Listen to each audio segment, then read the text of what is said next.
Yellow, yellow, yellow. That is the colour of my shirt. But welcome back to some more South African esports Dota. South African esports Dota, that's a bit of a weird one. Welcome, ladies and gentlemen, whenever you happen to be joining us from around the world to EGL 1 Season 2. And I mean, I said this yesterday. Number 2. this is such a good time to be in South African Dota.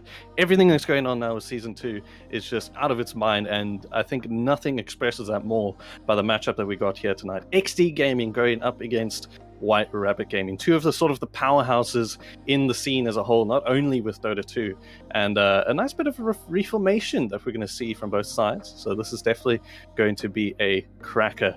As always, I'm never alone here on the EGL 1 scene, and of course tonight joined by the lovely, and it's honestly a privilege to be sat digitally next to him.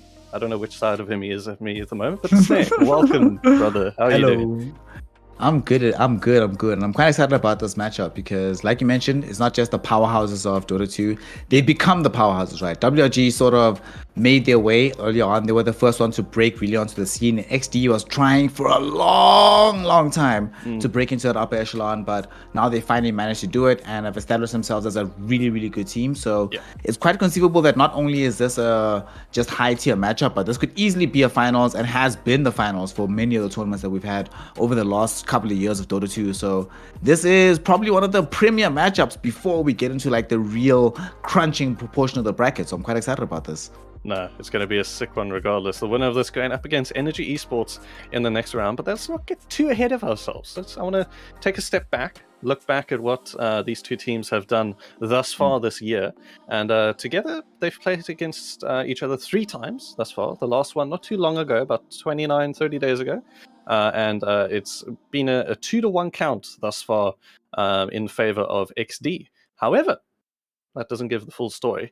The one count that WOG did have was towards the end of March, start of April, and since then they've rattled off quite a few impressive results, not only in matches but in tournament runs as a whole. Placed 3rd place over the recent SADL Season 1, which is our other tournament that we got here in South Africa, and has also that placed them above Duck, which was one of our invitees to EGL 1, and have looked great against some of the teams that they looked a bit shaky last season, but they've thoroughly put themselves back in, and watching them through the qualifiers was a treat as well.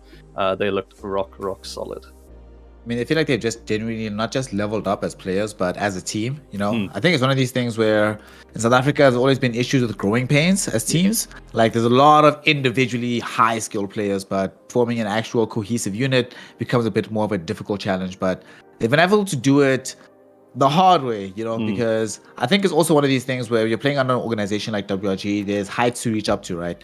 There are, the initial run of this team when it first got signed into Dota 2, that team was incredible. Honestly, that team could have succeeded in Europe. It was really good.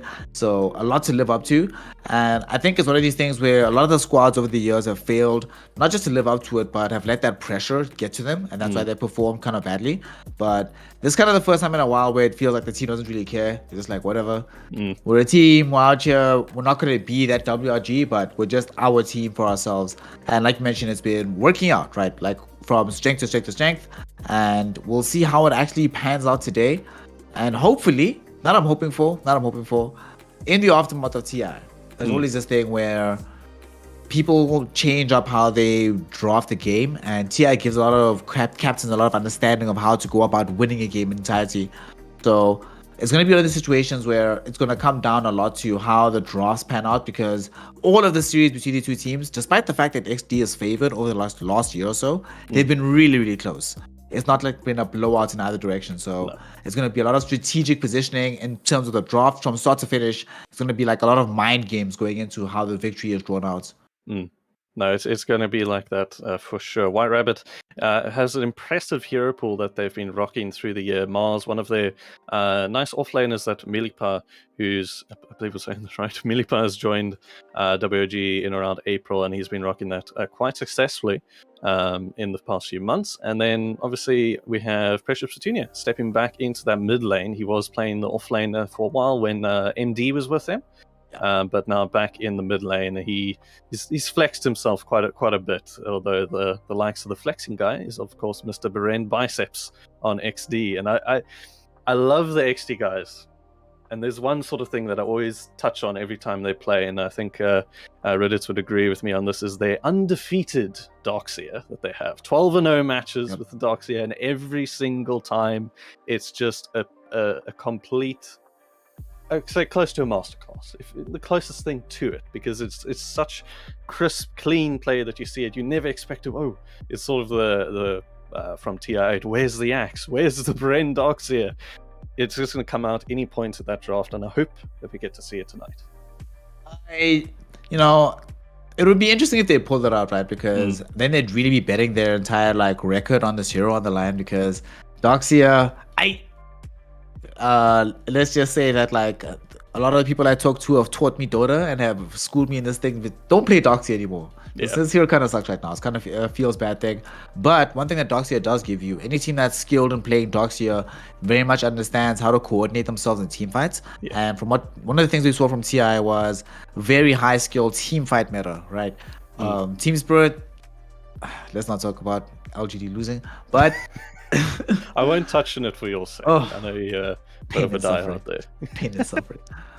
But both of these teams, one of the things that they did that were able to get them to the point that they were in the finals was out team fight anybody, right? There was no particular point where, regardless of the gold lead you had, you never felt safe engaging a fight if they had all their spells online. So any team that's capable of playing Doxia in prior patches would learn how to be able to coordinate their timings to use them in a big fight. So that bodes very well for the team overall. Even though they can't get the signature Doxia, they would be able to learn how to utilize a hero that's just really good at team fighting. So we might see more Magnuses, more Tidehunters, heroes like Mars. Basically collapse heroes. Play those heroes, win the team fights, and you'll probably end up winning the game. Looking at the recent drafts, actually, curiously enough, they did play a Doxia against White Rabbit in their last series, and it went only a 33-minute game. It was quite a stomp at the end of the day.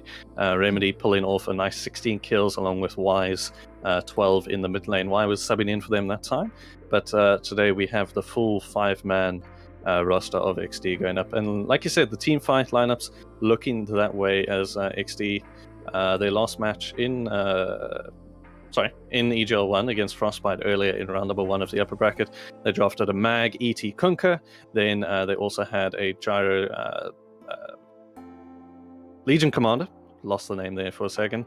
DP, Leshrac, Beastmaster, Centaur. All these heroes that sort of help with that crowd control and just make stuff easier for Remedy at the end of the day. That's how I've always looked at their draft that way. Is they always want to try and get either Remedy or Junaid on a nice bit of a cushion towards that mid game. Yep. Make life as easy as possible for your primary cores. Whenever you do that, it doesn't just make life easy for the cores themselves, but it makes life easy for you, because there's always going to come a stage in a game where you're playing support, where you've been enabling someone for so long that you run out of damage, you run out of abilities to influence the fight in a very positive way. So that's when you're really relying on your primary cores, your 1 and 2, Junaid, Remedy. They need to be able to pull out the really good plays. And when you feel confident that they can do that, you also relax as a player. You make fewer mistakes, right? Because sometimes we've all been there where you don't really feel confident in your core player and you overcompensate, right? To make riskier plays than you should actually be making. But when you know that you've enabled them from the get-go, you feel confident, just get your primary spells out, and it gives you a bit more confidence to pick them riskier heroes, right? You can grab bad matchups for them, knowing that you'll help them out, and that after helping them out, they'll have the ability to actually use that help to carry the game forward from that point. Now the supports of XD really doing that. The one of note that we have, actually 2 of note, is both for Skihound and B. Some of their signature heroes, B's Tusk has been an absolute menace to a lot of the teams, and then most notably the Rubik from the side of Skihound. He has been close to another masterclass here. I think I'm getting on a bit of a stuck record, but it's been quite a good pick for them in recent series, and they like playing around the Rubik for sure. One of the big things that we all about this Rubik is that, given the fact that this entire meta right now is kind of revolving around this Magnus hero, so in the event that Magnus gets picked on the other team, we saw at TI that one of the counters that emerged to deal with the Magnus was the Rubik, making sure that you can always steal one of the big spells, either Horn Toss, Skewer, or RP, all of them extremely good on a hero that doesn't have any cost point time.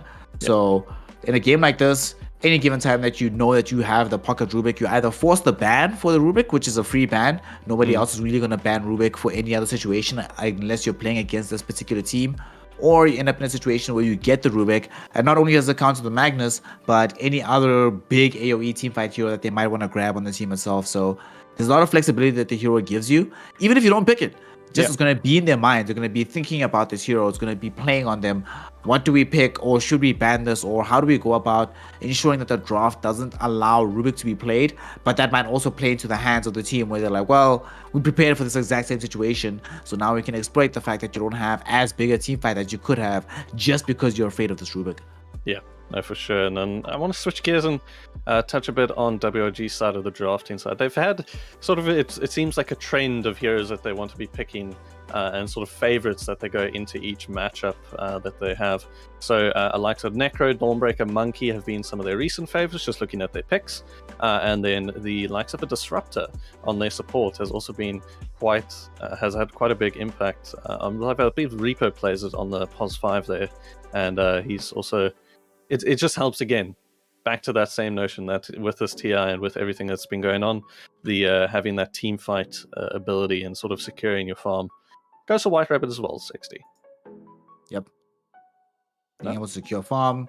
And we have to also remember that thing about WRG is that if we're talking about securing farm, and we're not just talking about securing farm, but we're talking about like versatility in the carry role, which seemed to be what was the winning formula to get TI. Pain and suffering. But RDK has sort of epitomized that for South African Dota for a very long time, right? He's played a lot of different carries on a very high level. Sure, he might be like very favored towards his Naga Scions, his Morphlings, his Terrorblades, these sort of like illusion-based hard carry heroes. But he's demonstrated that he's capable of doing a lot of different things on that role. And in this meta right now, it's either you pick up some of these heroes that fight very hard from the offlane role, or you're gonna get a very fast tempo of the carry who can also scale into the late game. And that's sort of like RDK's signature, picking heroes who never really fall off, very difficult to challenge early on, but also really reach their peak later on in the game. And he's good enough to be able to stall out the game long enough to get to his peak points. So you know, it's one of these things where it's going to be a situation of a offlane meta versus the carry meta, right? Seeing whether or not Exdee's offlane kind of playstyle oriented around that role will be good enough to deal with. Just not even just WRG's playstyle. Any team that has RDK in it is about RDK, and how can we enable this guy to win the game in its entirety? And his hero pool, I wouldn't be surprised if actually WRG end up banning like 3 offlaners and Exdee ban out 3 carry heroes just to make sure. No, that would be the case. Having a look again, Monkey King seems to be the favorite there of White Rabbit are sort of playing around against. It's been picked or banned, like we saw in TI and yesterday quite heavily, but he's been playing it in the carry role. Not so much that they've played it in the 4, but against White Rabbit, they played it in game number... sorry, not White Rabbit playing against Aura. They picked it in game number 1. And then game 2, they actually got a pick stolen. So Aura took it away from them, but then they proceeded just to pick Morphling, and he got his Monkey King anyway. Yeah. Monkey King... I mean, there's a reason why Monkey King was the most... Did you see that, like, that article that Knoxville released? I did see a bit of it, yeah. Yeah, where Monkey King was the most contested hero out of all the TI games. Most picked, most banned in a combined amount of games, because that hero, it just does too much, right? There's always going to be an attaché for heroes that can just be first picked, no matter what. There's no game where you feel bad about having a Monkey King in some kind of role. Sometimes you just feel bad about where you put the role of the hero, but you never feel bad about having the hero in its entirety. So definitely going to be expecting that to be highly contested in this particular matchup, especially as we've been seeing it being positioned more and more towards support, getting further and further vision. And one of the things you were mentioning earlier about like how Exdee have been drafting quite a lot, right? We've seen a lot of vision control heroes, nice focus, Beastmasters. So being able to grab a hero like that also enables you to get further vision control, there's no way that both teams aren't going to be looking out for that Monkey King in the draft. Now going into the draft in just a moment, I see we'll be heading into it, and this will be game number 1, if you're just joining us, between Exdee and White Rabbit Gaming here in the upper bracket of EGL 1 Season 2. Oh, it just feels so good to say that. Season 2. Season 2? It means it continued. It was more than the 1. And now it's more, and maybe 3, please. I beg of you. We're not even halfway through this one, but... going to be good. We have to keep in mind, as I just want to see a few of the bands coming through here, or the first band rather, from this likes of Exdee. The loser of this is going to have to face up in the lower bracket against either VDRXP or Forsaken Dragons, so not a clear road there, as VDRXP have showed their mettle in quite a few of the matchups, showing quite a bit of what do you call it? I think they got their respect against in game 2 against Punks. last week, and then in the qualifier they also proved their mettle quite a bit. And then the likes of the winner will have to go and face up against the runners-up from Season 1, which was Energy Esports, which if you tuned in last night, gosh, it's so good to say that, they put on a masterclass over the likes of Black Rabbit. Black Rabbit only taking 3 towers during the entire series versus, well, Energy controlling everything and taking everything from them. So no matter what, it's going to be difficult. It's going to be your victory get you a hard matchup, a loss get you a worse matchup as well, because you might be eliminated. Everything is rough. Game is hard. Yeah, and White Rabbit definitely want to avoid anything the reminiscent of Season 1, where they got knocked out at an earlier stage that they were hoping. But let's see what they have in store for us here in the first game as the draft's kicking off. Snapfire, Lena ban from the side of Exdee, and then you have the Tiny and Mars for the White Rabbit side. So there's that Mars ban. Yet again, though, no Magnus bans. We were talking about this, myself and Not a Hero, the other day, about how nobody seems to be prioritizing Magnus in the South African meta right now, which is weird, right? Despite all of us have been playing pubs, and in the pubs, Magnus is everywhere, but somehow when it comes to these professional games, we're not actually seeing the hero emerge. But not unexpected, first pick Monkey King. Both teams gonna favor it highly. Very flexible hero, can be pretty much go anywhere. We don't know. This could be easily a skill horn or remedy hero that's going on the Monkey King, so anything could happen from this position. A very nice way to start off the draft, and you deny it against WRG, who have been known to pick this hero a lot, so good time to take it away. No, it's definitely there. I was curious to see what they're going to end up with. I'm actually going to check if our admins have kept track, which okay, so White Rabbit opted for second pick, as it is sort of the favorite of your options at the moment. Exdee obviously taking Radiant then, as they've also had, what was I think the win percentage, 18%, 13% over Dire? I think it was like, wasn't that big, it was like, actually it was like, yeah, it was a lot. It was like my 57, 58, yeah. Does it balance out? Does second pick is so good. Second pick is so good. Advantage over Radiant. Second pick is so good. If I remember correctly, right, in the grand finals themselves, Team Spirit had second pick, I think, 3 times. Or maybe, if I remember correctly, like in most of their winning games, yeah, they had second pick, and it was very good. It was very good. PSG LGD opted for Radiant, didn't really get them the result they wanted, and we see WRG go for the Earthshaker yet again. Magnus being ignored. Like, even if this isn't the offlaner, it's very unlikely they're gonna have Earthshaker and Magnus in the game. So now we're thinking that potentially deeper in the draft, this is RDK in the game, so Morphling has to be on everybody's minds, thinking about this combination with the heroes. And they could obviously pick it up right now, and then it's sort of throwing the gauntlet down to Exdee of just, here it is. Is it gonna? No, Disruptor coming out for them. So yeah, not too much of a surprise there. They have been running it recently. Okay. Okay. I like it. Good so far. Doesn't reveal too much, although it is likely going to be Junaid on that mid lane with the Void.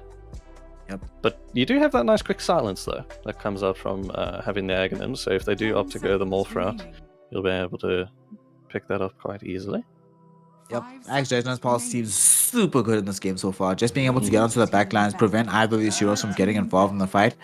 Like, unless, like, now they sort of gonna feel a little bit pressure to put this Earthshaker into the offlane, because if you don't and you have him just on the 4, it just feels a little bit too easy for Exdee to play at least this early mid-game portion of the game, where jumping in, there's pretty much zero threat. Even if you get glimpsed back by Disruptor, with Static Storm, whatever, doesn't feel like there's going to be enough damage to reliably get these kills, provided that there's going to be the shield on the Void Spirit. Monkey King's going to just be waiting on the periphery of the fight. And if that doesn't happen, Void Spirit just gets immediately onto these heroes, kills Disruptor very, very fast. And once you get the Aghanim Scepter, like you mentioned, Resonant Pulse Silence just makes both of these heroes pretty useless in the engagement. Many times it happened when Earthshaker blinks in and fires, he can do absolutely nothing, being caught by that AoE. So now it's looking very good for Exdee. Despite picking a somewhat risky hero initially in the first 2, it feels very good to be able to counter out what seems to be the support duo for WRG. Yeah, they do have a lot of those badges left to be able to help secure any of the picks that they want to go for. So instantly banning out the Storm Spirit, obviously the best main lane matchup against Void. So just want to take that out, give him a good lane, start it off there, and they got plenty of reserve time, as they did pick up that Monkey King pretty quickly. see where they go with this draft. I don't think Precious Petunia plays Tinker, which has been one of the solutions that we've seen against this Void Spirit in the mid lane, but Data's going to come out right now. I think one of the things that they're sort of lacking at those points is damage. They have a lot of setup. Sure, they have some magical damage from the Earthshaker once he gets the full combo going, but I want to see some hit. There's some setup right now, but also there's no real front line. Nobody wants to sit in the front of the fight and just tank up the damage. So Tyrant has been banned out, Wraith King's been banned out. There's no Tiny, there's no Mars. There's still Magnus in the game, but I wouldn't actually be too upset at seeing a Underlord here. One of the things that we've seen a lot with the Disruptor is that they struggle to be able to keep people inside the Static Storm. So either getting that Pit of Malice and or just being able to have some damage deep up against the Monkey King in case that goes into the safe lane. Make it hard for him to get down all the damage inside the Wukongs. Might be an option and the easy retreat from themselves. But I think WRG right now, really the main thing they're lacking is just damage. Doesn't seem like anybody dies just yet from Exdee. Completely. The Wraith King ban was quite interesting, actually. Actually, haven't played Wraith King in quite a number of their recent games. However, that Grim, not a surprise coming out there. They flex it between... I remember this was not very recent, but they have flexed it a lot between both Ski Hound and B. And a nice bit of control that you can have onto any of the heroes. You have Ember Spirit left in this ban here. Is he going to be a worthy matchup against Void in the mid lane if they do opt to put him there? So good. Precious Petunia does play Ember Spirit. He's played it a lot recently. A lot. Sort of made his name on this year when he was like really coming up in the scene. So would love to see the Ember Spirit being picked up here. It gives them some additional tempo and a little bit of dive potential. We haven't really seen what might be the obvious support duo from Exdee, but WRG don't really have a way to get to that backlines as easily as the Void Spirit can from Sinead. So I'm hoping that they do get a hero like that. Like, we have seen also sometimes Precious Petunia and this White Rabbit gaming team opt for heroes sort of like the Death Prophet, Viper, that get planted in the mid lane, but want something that's a little bit more active here, and they're running out of reserve time. Gotta make their minds up now to get the clockwork. So this will consign the Earthshaker to the offlane role. We do now have the position 4 hero on the clockwork. And though it might not be super ideal, this is some reach which we were really lacking before, and some additional vision, which the team kind of needs to play, not just in general for themselves to be comfortable, but you never want to play Disruptor without some kind of vision control. So if you're not going to pick like Night Stalker, get Clockwork, the Rocket Flare will give you a way to glimpse back the key targets in the fight. No, definitely we saw Clock putting on a show for both of the teams last time, and definitely having the control as you mentioned.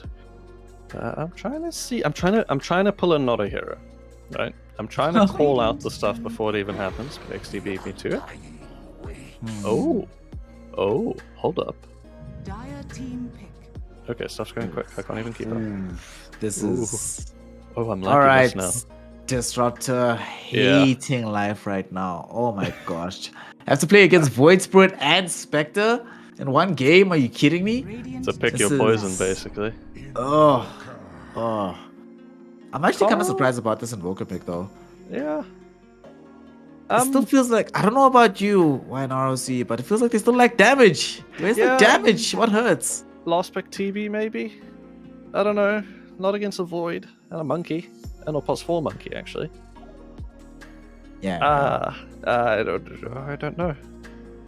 I need something... I don't know, actually. This is confusing my bog. What carry do they have left? What carry do they have left? Come on. So RDK can play Morphling. I feel like it has to be Morphling, right? At this particular point in time. Is Morphling banned? Oh yeah, third banned. Snap. Okay, so can't play Morphling. Naga's been taken away. Are they gonna ban PL or TB here? I think you leave PL in the pool. That hero doesn't really feel that great in the meta right now. Take out the TB. Either that or the Lifestealer. Yeah, that's pretty much all they've played recently, White Rabbit. So, but as you said earlier, ODK having a wide hero pool, but the XD just takes out the last 2 here. Carry bans. Slark makes sense against the Void, against the Monkey. It's a nice matchup there. I suppose at this point now, it's kind of rough to be picking Sven into this matchup because you're playing against this Undying, right? Decay, like when you're playing Sven, it's one of these sad situations where not only does Decay affect you in terms of the HP pool, but it directly affects your damage output, which is a very sad situation to be in as a carry hero. And now they've got this offlane Vengeful Spirit, so they're going to get the Vengeance Aura. Early Aghanim Scepter coming out will provide some save for the Spectre. So now when Clockwork is able to jump onto Spectre or Undying at any given point in time, with the disruptor follow-up, it's going to be so much more difficult to actually secure that kill. Venge just swaps that one key hero out. Spectre's going to rush Aghanim Scepter as well. It feels like they're going to be able to fight at so many different key points in the fight, whereas Disruptor needs them to all be in one position. And they go for this last pick PA. But I was about to say maybe they go Jug and sort of just pace on it, but I don't like this PA. This is a bit late against yeah. Going against a Spec and an Undying, this is a bit of a risky one. Ooh, actually Fearbender up on the Invoker. I don't know if they've switched roles or not. Precious mid shaker? Don't know if they've switched roles. In the event that has indeed happened, then... okay. This would be very interesting because I don't really believe in mid-shaker, if I'm honest, but... yeah. I've never seen him face up against a Void Spread. Right. So most... yeah. Alright, so it doesn't seem like Millipa's playing today most, right? So... no, he is not. Maybe it might be one of these situations where yeah. Precious Petunia is just gonna be like switching over to the offlane, allowing Fearbender to play mid, which is one of his more comfortable roles, which he's played like over years and years. He just has the greatest familiarity with this kind of playstyle. So, and Invoker is one of these heroes that he has performed very well on. I suppose right now in this game he's going to be forced into playing a role where his lane has to go extremely well so he can get the early alacrity to be able to buff up RDK even more. PA feels like now like one of these heroes that honestly can't really play the game without some kind of major steroid. So we used to see PA with IO all the time because you just needed some kind of way to make this hero actually relevant and useful in the fight. And I'm just thinking of her damage output versus what Spectre can bring to the table. Even her dealing with Spectre, trying to jump onto this hero, it's not a guaranteed kill, right? There's a lot of ways for Spectre to either get out of that situation, being swapped out by the Vengeful Spirit, jumping away herself through Haunt or the Shadow Step, or worst come to worst, everybody on the team is collapsing directly onto the PA, and they kind of actually have enough damage to deal with her even through the blur. Yeah. It feels like a very difficult PA game right now. But I don't know about this draft. If anyone can do it, it's RDK. Come on. Alright. Do you not have faith in the Rhilamvu? Was that illegal to say? Am I allowed to say that? I don't know. Anyway. You know, he once bought me a beer, so you know what? I'll allow this. Okay. No, this is going to be kicking off rather soon. No smokes coming out from either side. So we did see quite a few match lines being drawn, seeing where everyone wants to go. But if you're just joining us, this is game number 1. Exdee Gaming versus White Rabbit Gaming in the upper bracket of EGL 1 Season 2. Stay tuned, as we are going to be giving away a little bit of free stuff later on. So I believe tonight is a Steam gift card, so don't miss out. Stick around.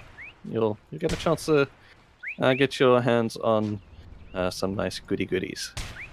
Doesn't look like any contest coming out here at the start, though. Nope, everybody's going to be, once we start getting deeper and deeper into the brackets, generally speaking, everybody becomes a lot more careful about their game style. Nobody wants to make those key mistakes that might wind up in a cascading effect where you lose the game just because you were a little bit overzealous in the early game. So rather go for the safe play, make it happen for yourself, get off to a good start. Both teams, obviously, whenever you draft this kind of style as well, you're drafting in mind that no matter what happens in the laning phase, you want to have a clear progression into the mid game. Like we see, from example, from Exdee, their lanes are, generally speaking, going to be a bit more favored over the side of WRG, but that's not really where they're focusing on, right? They really want to get this Aghanim Scepter on Baron Biceps. They really want to get this Aghanim Scepter on Remedy as well. And from there, the game it becomes a very different game when you have that much mobility, the save potential, and just like the consistent team fight that comes out of this Vengeful Spirit. Erstwhile, WRG, weirdly enough, they're trying to farm for a little bit later. They need their key items to really feel relevant. Like, they can't really do anything sans the BKBs on the PA, especially.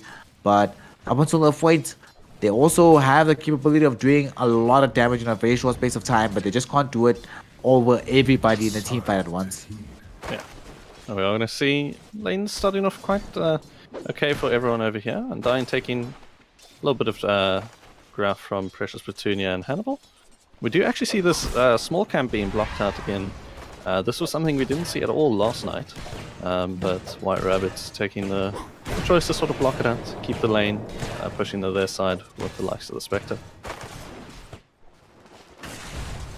Top lane. You see also the RDK. Sad times. This lane is not fun. Until you have like level 2, level 3 Blur, just dealing with Vengeful Spirit, Monkey King. When they've already got level 1 Jingu, you have to play so far back in the lane, just farming with the dagger itself. I mean, sure, it's okay, it's fine. You're getting the farm that you need, but RDK, let's just say he's not going to really be a feature in this game for quite a while. He's going to be relying a lot on the impact from this Invoker in the mid lane, who at present is sort of struggling in this matchup here. And I don't think it's going to get easier for him, OC, as time goes on, because Void Spirit becomes a much more dangerous threat once he hits 6 than the Invoker does. Yeah. No, already half the CS down at the moment. 7-4 to the 4-0 of the Invoker of Fearbender. But as you say, he's got to pick up some sort of lead here, missing out on 2 range creeps in a row now. It's going to be quite detrimental to him. Do have the bottle already on Junaid, so probably going to pick up one of the water runes here and just keep increasing his advantage. Yep. It's going to be a good day to be playing Void Spirit. No real challenge for quite a while. I have a question here. We saw the menace that the Clockwork is and sort of how he is in every single game with the battery assault in lane.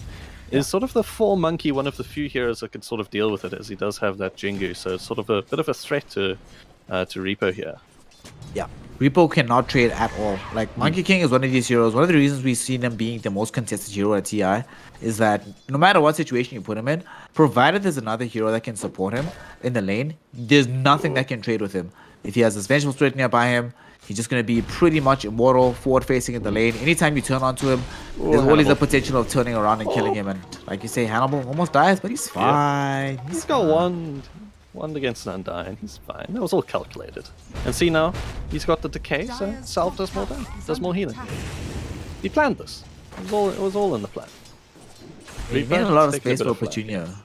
So yeah, Petunia CS looking quite good right now as a result of Hannibal being willing to sacrifice CS or sacrifice own HP in exchange for CS. So it's all worked out for him. This is going to be close, but I think he'll still step out of here. Okay, does get the stun from the Aftershock. Going to be going well. Still has plenty of 1 charges between both of them down here, so Regen's going A-okay.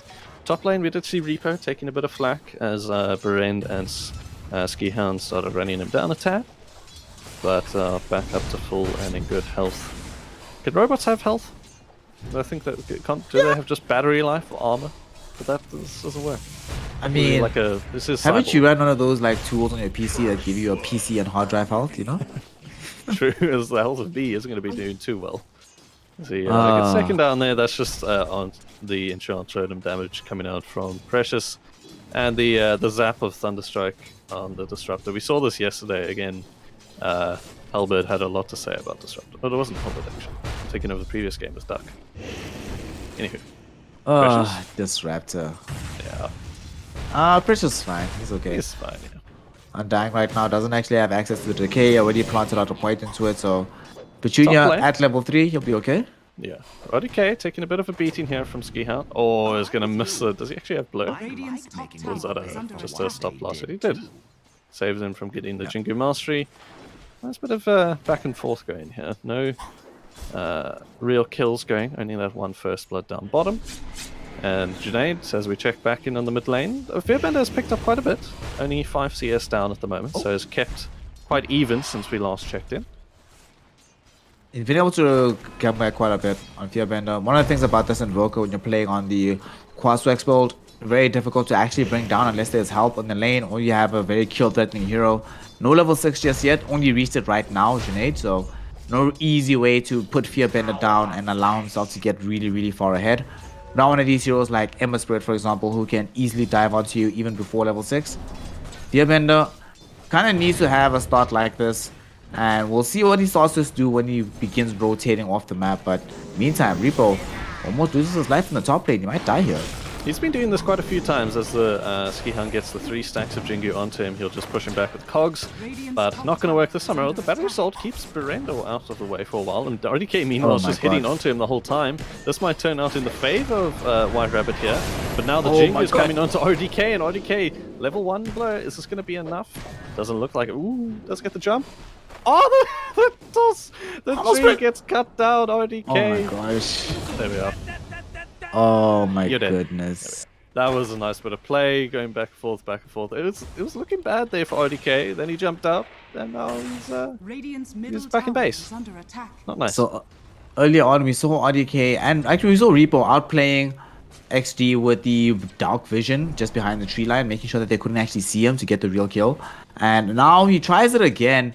This time around, though, it ends up feeding away the life of RDK, and sure, he's able to come back to the lane, fully prepped up, but it didn't really cost them anything on the side of Exdee. The power of these heroes at this point in the game allows them to play this much aggression, and now he TP's back into a Siege Dragon wave. Very rough time for him. They're forced to pop the very early fortification. He will be able to drag the wave back, but now this is down. Exdee can plan a little bit more aggression on their lanes, but the main thing is that they did this with pretty much zero cost. All of them got their level, so they can easily try this again when the situation calls for it. RDK jumping onto Ski Hound. You do have the battery assault out, going to be pushed back by the cogs. RDK taking a bit of the flak as well. Ski Hound getting low, but you don't want to get too close to this cheeky monkey. Bot lane, you do see a kill coming out from Remedy onto Hannibal. Nice bit of kill there, and sort of a lot of stacks coming out from the likes of B and Tubestone, the Farmador. Yep. He got that kill, dropped the tombstone down to be able to hold up this lane. As we see top back lane. up the top lane, Janae jumps in with the nice rotation, and the Dissimulate going to do a lot of the work there. The stun from Berenda, this magic missile is actually, it's insane, the amount of damage and the cast range that you do get from this.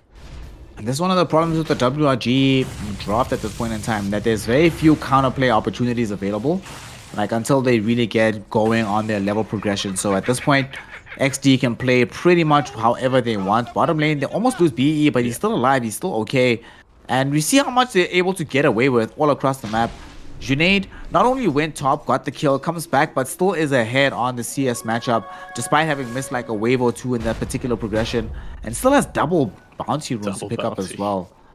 Life is nice to be on the Exdee lineup right now. And WRG, one of the problems as well is that their draft plays really well from ahead, but when you have a support duo like Clockwork Disruptor, this is not where you want to be playing from behind. These heroes want to be chasing, dragging heroes back into position, not really trying to retreat and create space for their cores, especially a core like PA, who needs so much time and so much help to really get ahead. Junaid is top again. Yep, just a bunch of damage coming out. He did get surprised by Ski Hound on the tree. Ski Hound gonna get surprised by the rotation from Fierbender. Nice bit of play there, sir. It's worth. Yeah. Definitely Just worth. a friendly greeting here between the mid laners. No clarities for you to Janae. Look at this, actually. Junaid was actually behind in experience from Fierbender. Now he's actually going to go back to mid and soak up the remainder of this wave, catch up to the experience on the Invoker. So, despite his earlier Echo Slam progressions... coming down bottom. They're just going to blow up B in the whole middle of that creep wave. Nice bit of work there from Precious. You do have the enchant stun coming through. Back. Ski Hound is going to be jumping forward now. You have this Jingu, and Hannibal surely going to be paying for his life. The swap, though, from Baron, rotation in, is going to be stunned. Ski Hound jumping out of the trees. Have the Boundless Strike, hold him in place. Nice rotations coming out here from Exdee. Exdee playing this map really, really well right now, making sure to defend. Triple bounties of WRGs. He takes them all. Bye-bye. Feels Bye-bye. sad, man. Not only did he take them all, right? Look at this. Skip, Skill1 also planted a Sentry Wall to block out the Ancient Camp. So the stacks that they really need to accelerate the farm time of this PA are also going to be denied to them. Not that Hannibal is making them happen right now, but they planted sentries both sides. Yeah, Bender, you got to be in trouble here, buddy. Friendly 1, 2, 3 high. They do lose all of their mana though, but not going to be too much of an issue. Janae, okay, this bottle has brought so much work. Yeah. Just voice break things. I'll be honest, I thought I was expecting that this early game would be more favorable for Exdee, but this is a bit much. This is a bit much right now. WRG are in a lot of trouble. PA is not the kind of hero that you want to play from this kind of position, and Disruptor, Clockwork, we mentioned it earlier, not the kind of support in this position, and especially Invoker, you want to be having a good position, and RDK might die again. Yep, this is not a friendly hello. Oh, he does get the jump out, goes back to the creep wave. He's going to see if he can juke his way around, but takes the Boundless Strike, and one's just going to delay the inevitable here. Doesn't give the kill to Remedy. Ski, he is the carry now. Oof. But he's fine with that. That's okay. Game is difficult. Game is hard. RDK dead for the second time right now. The Junaid, third, though, actually. might be very dead. They have the ulti coming up from Disruptor and the hook shot to follow, keep him in there. Good bit of play. That's a nice bit of a remote. I don't know though. It's gonna cost them the tier 1 tower in the top lane, and they're not really setting up right now to be able to secure the tier 1 tower bottom. So they do get a very nice kill onto Junaid at this point in time, but they have to commit all 5 heroes, it seems, to get the tier 1 tower bottom. A lot more spread is available from Exdee, but they might get this kill bottom.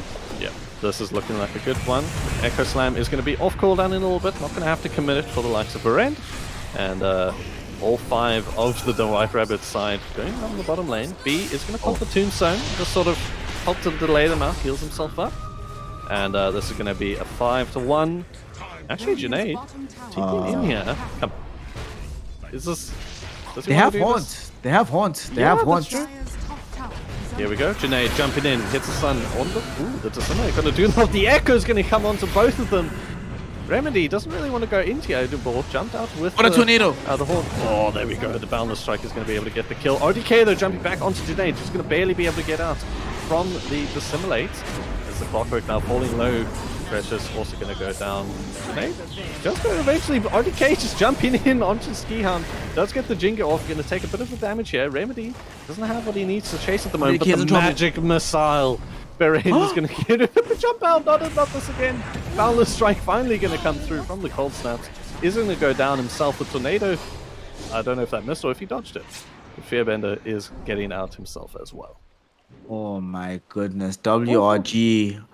They get the much worse trade-off on that. They only get Junaid, but they lose 4 in the process here. Yeah. And at the end of the day, Fearbender, the only one to be able to walk away. And the main problem with all of this is not the fact that they just lost that fight, not the fact that they lost RDK, but the fact that the Spectre got involved so early on, got a ton of experience out of that fight, but more importantly, got a ton of gold. Well, not that much gold comparatively, but the fact that she's involved so much and this early Spectre getting so far ahead. How do you play as PA? We saw in that fight, right? Compare and contrast what PA was able to accomplish versus what Spectre was able to do. PA is still 2-3 items away. This Battle Fury is not going to be enough. It's going to be Battle Fury, BKB plus 1 item before she really feels able of doing anything in the fight. Whereas for Spectre, already at this early point in the game, before you have any real items, before the outside of the Falcon Blade, you can still have a massive impact in these fights. So WRG really are going to be struggling with this fight. And worst of all, YNROCC, look at this, tier 1 tower still standing, baby. It's still okay. Still there.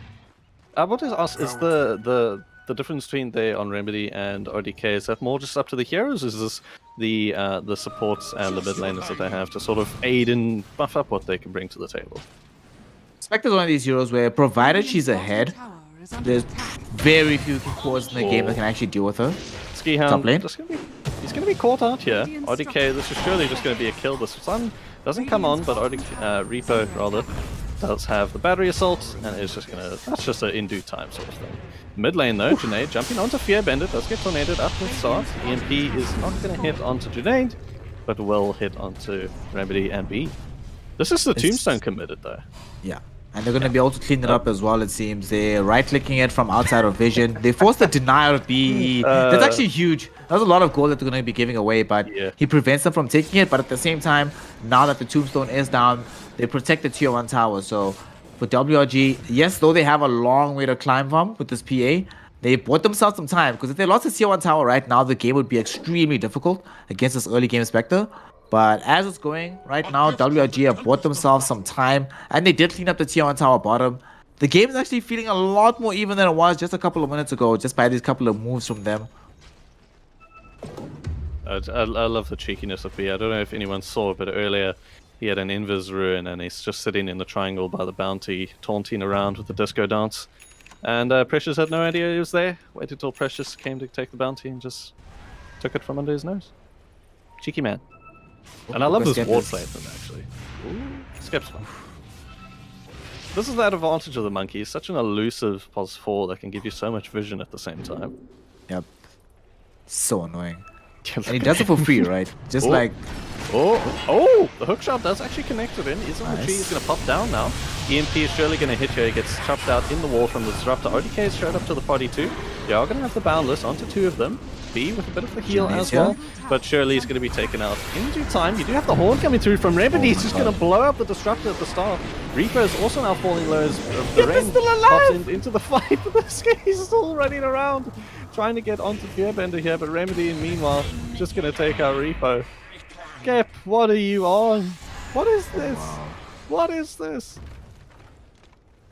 Legitimately incredible. Skep, how on earth did he actually end up living through that entire fight? He's the one that they went on. Tornado thrown at him, hook shot, rocket flare, fissure, stifling dagger, like everything that you could possibly use. But Skep ends up staying alive, keeping the entire team in position, allowing his own team to pincer on the maneuver. And they get both supports, and not only do they get both supports, it allows them to position themselves to secure the tier 2 tower in the top lane. The blink echo, the blink reveal from Precious. It's gonna blow up Junaid. That was a very quick kill. Nice. This also saved the tier 2 tower in the top lane. Hook shot. Yep, this is gonna be a dead B for sure. The Sunstrike gonna secure the kill for Fearbender. Actually, Reaper does get it in the end. But a nice little player there. Oh, that was close. WRG not willing to actually roll over and accept their fate right now, but they strike back in 2 key positions and allow them to really overturn the advantage that Exdee had gained in the last couple of seconds. They still haven't been able to claim the tier 1 tower in the mid lane, nor are they any closer to being able to really secure Roshan, but this will buy them the time to finish the Battle Fury at the very least on the PA at this point in time. Yeah, PA Battle Fury. Give him a little bit of space and you'll come out nearly on top there, but how does the PA fare against the Void Spirit in sort of that mid to late game where he's going to be looking to fight? He needs BKB without a doubt. Without BKB, it is extremely difficult to fight against a Void Spirit. You spend time being Aether-limited. Eventually, Void Spirit gets to 25 with a Dissimulate stun. Eventually as well. Right now, he's already got the Yule Scepter. Hold on. Junaid looking very... oh, actually, the Repo with the hookshot is going to save his Invoker from going down there. After his Boundless Strike, not going to hit onto anyone. EMP sort of stopping the fight from going here. Yeah. Skihan, missing the bouncer. Sorry about that. Yeah. Skep knows that's on him. Still going to go in Junaid with the swap, with the bounce. He's going to be hitting him on there. There's a lot of burst damage coming out from the side Exdee, and they're just going to back. Oh, RDK. Come on, get the kill on. There we go. Barbarian has that Ags now, so he's still in this fight. He ain't gone. Junaid jumping forward again. He's going to hit the stun, Boundless to follow, and this is surely going to be a dead Precious within a moment. No Echo Slam to help you out. Fearbender being swapped in from Baren. This is going to be a dead Invoker. Call no more. Ooh, Hannibal. My goodness. Oh, Hannibal. Oh, Hannibal. No. Junaid. Junaid, being able to find him around the tree. Done enough with the remnant. Oof. Very nicely done there by Exdee, being able to get the jump forward there. And this is one of the major powers of heroes like the Void Vengeful Spirit, that even if you end up dying, you're still able to utilize your spells very deeply in the fight with this Aghanim Scepter. Able to really secure the follow-up. And WRG, they were playing sort of as if they didn't know that the Vengeful Spirit had Axe. Yeah. And playing very aggressively forward, not retreating immediately. Precious and Repo, they do, speaking of which, going onto Baren there. Precious not committing the Echo when he was on top, and Reaper jumped in a little bit thereafter. But going to be just A-okay here. Ski does have that rod now, so is this going to be a repeat of a little bit ago? Just what is that? Double blink distance in a second, and then you can keep going. Yep. Bye. Oh no. Oh no. He's fine. He's fine. You have Remedy in support just behind him. He actually has his own Axe finished up now. Mid lane, we do see, I believe, the Echo Slam coming on onto Baren once again. But again, Baren's not gone. He's still here. He's ready to fight. He's ready to go in. He's got nothing to lose now.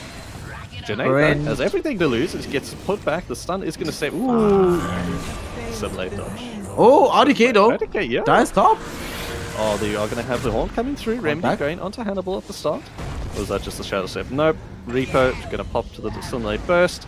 And sort of Fearbender missing that tornado there. Oh my god, what a bonus trap. Such a good fight. Is this just the Ski Hound show at the moment? Seems White Rabbit have nothing to really offer here. The jump in, the burst, the control. Junaid. What are you? Can I have what they had for breakfast, please? Dinner, I guess.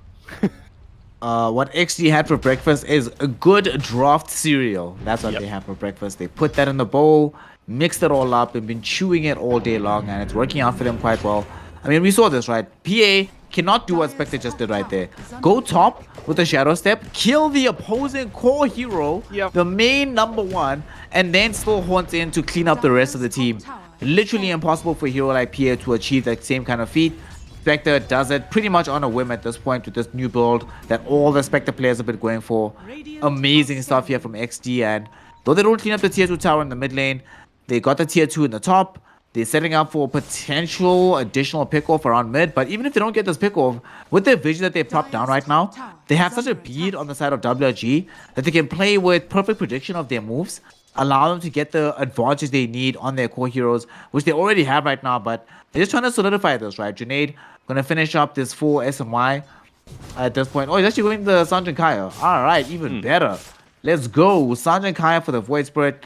This Vengeful Spirit already has access to the Aghanim Scepter, so all you really need is more mobility, right? So 4 staffs, potentially a Solar Crest, but I'm even thinking a Wind Waker might be useful from her, just for even more save from herself. It's gonna stop somebody back. Yeah, this is gonna be very painful. Oh, he gets a hook shot out. Nice. He's still dead. Ancient Deny, but the zombies are following. Verenda is going to be close in tow, although Precious is showing up as his blink cancelled by the K. In the meanwhile, the Fearbend on the background, you do have the Ski Hound ulti drop in, is going to be popped out. Remedy cleans up Hannibal with the help of the zombies. ODK, now you're in trouble. This is a lot of stun coming your way in just a moment, my friend. The Rod is going to be there in the meanwhile. You don't have a Boundless Strike at the moment, but keeps jumping out. Or is it going to be a swap? No swap at the moment. There's the Haunt coming back onto likes of Fearbender. There's the Boundless Strike to hold RDK down. The Echo there from Precious Petunia kills them all. RDK is going to live through it. Beren says not today. Remedy left alone amongst 4. Fearbender trying to see if he can take out what's left of the Exdee side. And the Remedy just going to get out there. Precious Petunia with that Echo Slam. Oh my, oh my. Back on the Disruptor, also coming in clutch there from Hannibal, shows up just in time to be able to lay out the spells. The glimpse back on the Spectre, not allowing him to participate in the fight, and then ends up being a situation where, like you said, that Echo Slam from Precious Petunia really changes the dynamic of that fight, allows them to bring down that really pesky heroes. Spectre escapes with the skin of her teeth, but WRG able to win the entirety of the fight. They get back, and now suddenly this is going to be very close. You do have the Haunt coming in. They're going to try and burst off Fearbender to start with. The Dissimulate's going to do the majority of the burst. The Wave is going to do the rest of the work for them. You do have Remedy jumping forwards. That's a nice play from Hannibal there. Been able to keep himself above the ground. Junaid is going to be looking for more here. Yeah, completely balanced. I see nothing wrong with this Aghanims on Remedy. Oh no, nothing wrong at all. This seems this is very fair to me. Yeah. This is this is exactly what Iceprog was conceptualizing when he thought of when Dota was coming up. Like, yes, of course Spectre should have the ability to double jump forward in the fight with absolutely 0 consequences. What is the issue? How could this possibly go wrong? Yeah, it's like Tinker 2.0. Yeah, what's the problem? What's the issue? What's the issue? Everything can work, but everything with Spectre does work at the moment. But as it seems to be. ODK, being a bit of a woodsman up here on the top lane, does have vision. Actually, does not have vision of the whole side of Exdee, but is going to blur up here, and you have a smoke team close in tow. Echo Slam up in 10 seconds, so hoping to play around that. B is going to be caught out though, but I think he's fine with letting his life just be thrown out here. We do have the Tombstone down on that low ground, but not going to be any Exdee supporters in tow. It's on his own. Man.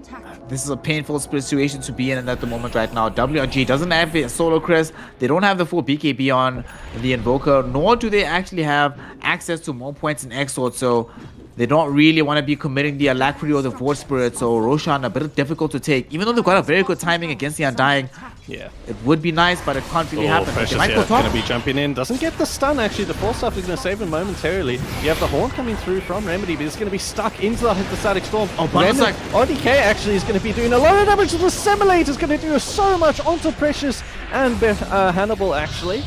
Remedy looking for more. Wave is going to find RDK in the meanwhile. It looked like it was going very well for him, but Junaid does. This Remnant stun, the Dissimulate burst, it's all going to be there. But again, RDK with the jumping around. No mana for dagger? Got to know. Oh, swap out. Wait, what? Swapped out for Brain, but looking for the stun, I assume, onto Fearbender. RDK meanwhile, BKB fights up against B. He is going to have to get that kill on his own now. You need some life! No! Oh my god! Wow. Junaid able to do that, but Exdee playing together there. Alright, Junaid just by himself outplayed both Fearbender and this PA of RDK at the same time by himself. And now they've got the opening. They're going inside the Roshan pit.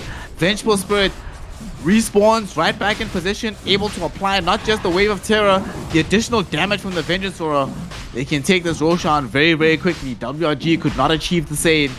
And Exdee in a commanding position right now in this game. Precious. He has the Echo. He's looking for it. Blink has been cancelled as Berende was to spoil the party. Repo doesn't able to get the Aegis Snatch and is going to pay with it for his life. You're doing the stun from the Fissure coming out, but Precious, nope. Not today. Isn't that the best voice line? Ra-ta-ta-ta-ta! You're dead. Ra-ta-ta-ta-ta-ta! You're dead. I bet he was very happy when everyone started using it. Feels bad. But Avo needs some. I mean, you know what's happier than Avo? Just seeing the recognition? Avo's bank account. Oh, Ski. You'll be found by Fearbender. Creeps got a glimpse of him. Nice, fine. But this is looking... Whatever. Look at this build on this Monkey King, dude. Like, Atos, Orchid... like, yo, actually killing him is really, really difficult at this point in time. Like, especially once he hits level 80 with the bonus armor. You're going to find the RDK, the stop, the stun. He's going to dodge it with the BKB, but they're just going to start kiting him out here at the moment. This damage coming through from Remedy is going to be a lot. He actually manages to TP out to the mid lane, so not getting the kill there, but Horns forward. Remedy does get him this time. Horns back over to the other side of the map. This is a tough thing to keep track of. Remedy keeps haunting everywhere. Hannibal, come here, boy. You're not going to be the one killing today. That's going to be me. Precious caught up. Does have Echo. Is the sun's going to come off? He does commit it, but it does no damage. In the meantime, Fearbender caught out again from the completely balanced Shadow Step. Woo! Oof. Yeah, completely balanced, as you say. 100% balanced. What's the problem here? I don't see any issue. Let's be fair. That was the haunt, so he was able to, what's it, not Shadow Step? Reality. Back to the other one, but still, this is, But he has Shadow Step again in 5 seconds. Yeah. This is a bit busted. It is what it is. It's a bit dumb, but honestly, after that fight, WRG, honestly, they should know that there's no real way back into this game. That was them popping the 8-second BKB charge again. They'd already used the 9-second to no real avail before. They still lack the Desolator from RDK, and one of the issues with PA is that when you just have BKB with the Battle Fury, you don't actually have damage onto real heroes. You feel very, very light in terms of your ability to bring down viable targets in the fight. So absent having this Desolator, absent having an item like a Scotty, just anything else, honestly, at this point, he just feels not just fragile, but so weak jumping forward. It feels like most of the damage coming out in these fights is as a result of the overwhelming team fight from the other 4 heroes in his team, but top lane. RDK is just TPing out all the time. Yeah, this is a bit of balance being shown by Remedy again, but Ski is sort of the one who set up that kill, giving them the vision of the mid lane. They're smoked up here. He's going to be getting onto B, the hook shots coming through, the stun. Nice. And then, yeah. Ooh. Oh! No, not today. ODK says no. Junaid though, he says yes. Jumps in. Hannibal, you're going to be watching this from the sidelines. No buyback for you. Boundless strike, keeping on everyone. ODK is meanwhile going to jump forward onto Ski, but not the target you really want to be going on. Remedy is going to be in tow. ODK again jumping onto Fearbender. The combo this whole game for the Zippity Zappities. Junaid jumping through the Deathly Blast, not going to take that damage as the Resident Pulse finishes it off. Come on. Just call GG, gang. We know what it is, boys. It is you got Dumpstead, this Void Spirit's owning you right now. Skep, honestly, for me, is by far my MVP. The amount of advantage he's been giving them in these fights, being able to scout out everybody, getting down these boundless strikes to prevent key TPs out. Hell, even the usages of this Atos with the Orchid combinations on different targets to make sure that whoever is needed to be disabled in a particular way is unable to utilize their spells. Look at this again. Prince of Petunia, what is an Earthshaker without mobility? Absolutely nothing. And he makes sure that it's present like this. Oh, Repo. They're going to see if they can do this. The swap's going to come out from Bahrain once again. Remedy is going to hold back, commit the BKB actually from the likes of Precious. Repo is going to be flying through here. Flying Scotsman, it seems to be. The dead Scotsman as well. GG. GG. I mean, we can't see it in chat. It's there, I assume. Or it will be. Maybe we're just oracles and we could see in the future. Yeah, this is... Oof. Oof. No I chance? cannot really imagine. Zero chance, honestly. I can't actually imagine a situation where you come back from this one. The only way that you come back from this game is if all of Exdee just run into your fountain maybe 4 or 5 times. Yeah. Maybe. I'm not even sure. Might be 6 or 7 at this point in Dota time. gives them 1% though. So if any of the likes of WOG have won the lottery, then luck is on their side. He's leaving room for DDoS. What a G. Yeah. Not again, please. Not again. Well, not again, but you know. Although we'll see if Exdee will be able to pull out a series faster than they did last time against White Rabbit. 33 minutes was the shortest time in their last series against White Rabbit. Yep, again! Again, this is just the Orchid now as well. Precious is just not having a game. More jumping forward. The Haunt is going to be committed. Hannibal, you're up first, buddy. Come over here. RDK pops the BKB, but gets kited out the entire time by Junaid. Remedy on the back line with Ski Hound Show is just silent on them. This is so good. Such good play coming out for both. Yep. RDK. Junaid coming in with the stun, the Dissimulate, the Resonant Pulse. Name all of the spells here. Fearbender not going to be hit by the Boundless Strike, but is nevertheless going to be again up into the grave. GG is called. RDK. How is Ski still alive? Yo. MVP. This is why Monkey King was contested every single game. You get a very clear demonstration of why you hate to play against this hero. Giving you perfect vision in the game, not just for your team as a whole, but for your team in a situation where you have Spectre. When you have Spectre, the thing that you need to win is clear vision, and you have 2 heroes giving it to you.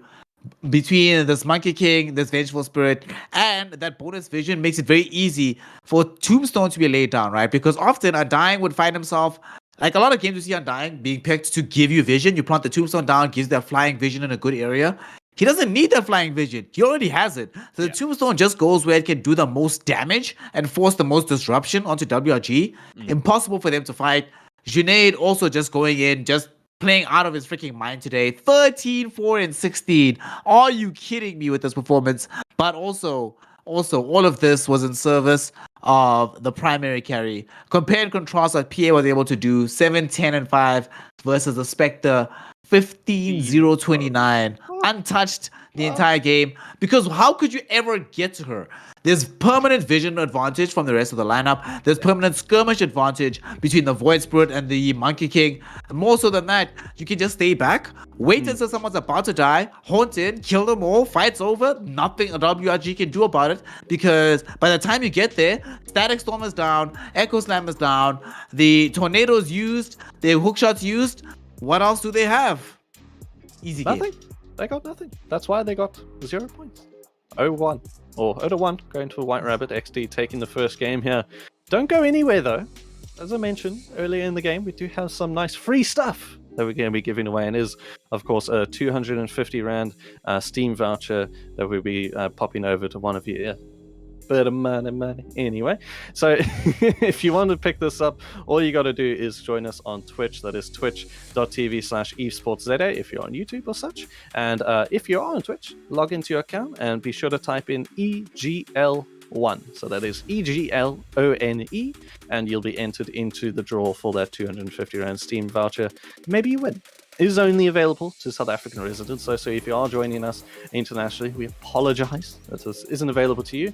But, you know, move to South Africa and then you can get a Steam voucher. Yeah. Although I don't think that's a fair trade. Hashtag worth, bro. No, just like this game wasn't a fair trade, but we're going to see Game 2 might be. We'll catch you guys in a little bit for more EGL 1 Season 2 action.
Ladies and gentlemen, yellow, yellow, yellow. That's the color of my shirt. Welcome back.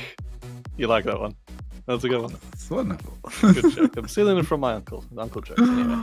Welcome back to EGL 1 Season 2. We're again in the upper bracket if you just joined us and have had the misfortune of missing game number 1 between Exdee Gaming and YNROCC Gaming, two of the powerhouses here in the SA scene. And I think that was a quick summary of the first game. Was just an outdraft, or sort of just, is it just the better heroes, or was it sort of just an outdrafting as a whole?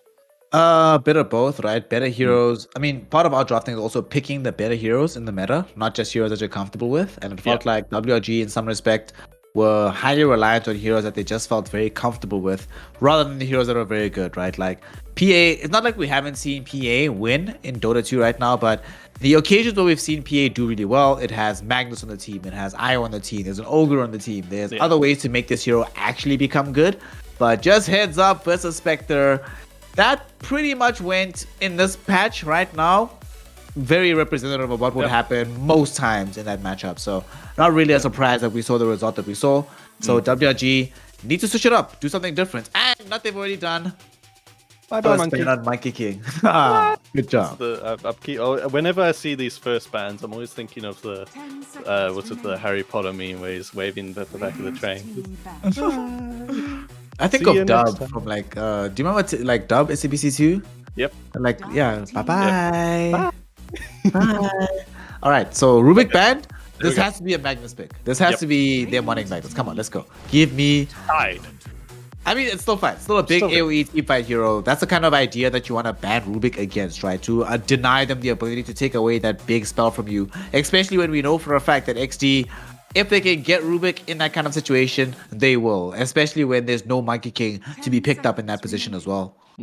Interesting to see that Exdee banned out their own Void Spirit here. Maybe they want Storm or Void Spirit.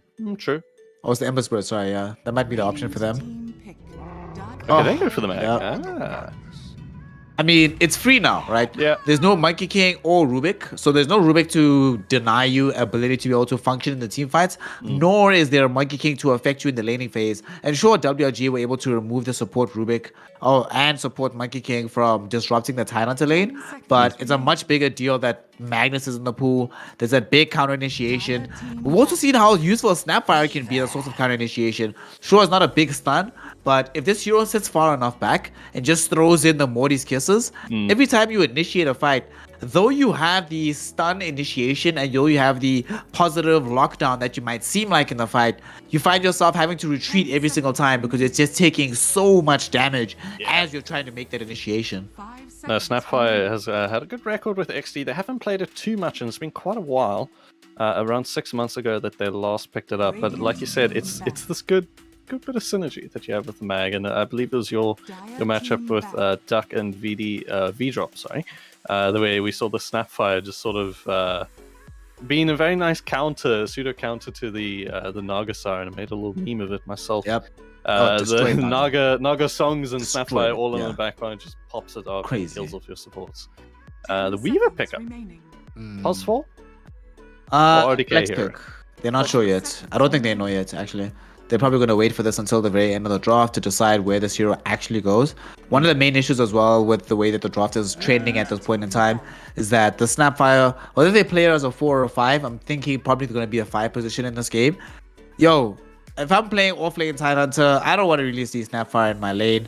Massive armor reduction, and sure, Kraken Shell is very helpful in that lane, but it just takes so much damage. Spells like Shadow Blast, even if leveled up highly, it's a lot of burst damage. Heroes like Weaver as well can find himself not just struggling with survivability, but having to utilize time-lapse much earlier in the fight than he wants to, or having to commit much more time running towards where the Snapfire is to commit effort onto killing her.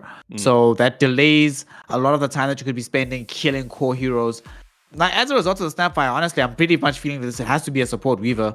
Like, I don't really feel like unless they can really buttress the Weaver in some kind of way, if they had like a Batrider in the draft, something like that, that could really help them bring the targets towards this hero, it'll make it a little bit more likely that RDK plays it. But we'll see how the draft pans out. Right now, some of the heroes that they're banning does make it feel like they actually want to play core Weaver.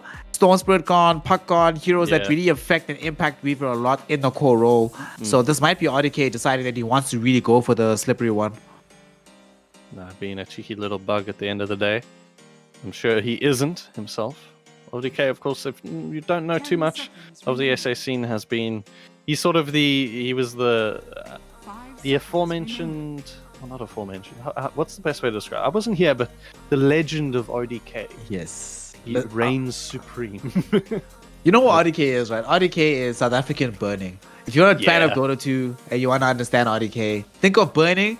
It's RDK, well, with the exception that he's actually won major tournaments in SA, you know, maybe not TI, but burning is this guy. He's just out here, the high performer. Even when he hasn't been on the best teams and winning tournaments, he's always been regarded as one of the best carries, especially in the farming department. Yeah. And no way he plays. Listen, RDK, I've seen him play carry many times over the years. There's no way he wants to play carry Weaver now. Lion, Snapfire, Magnus.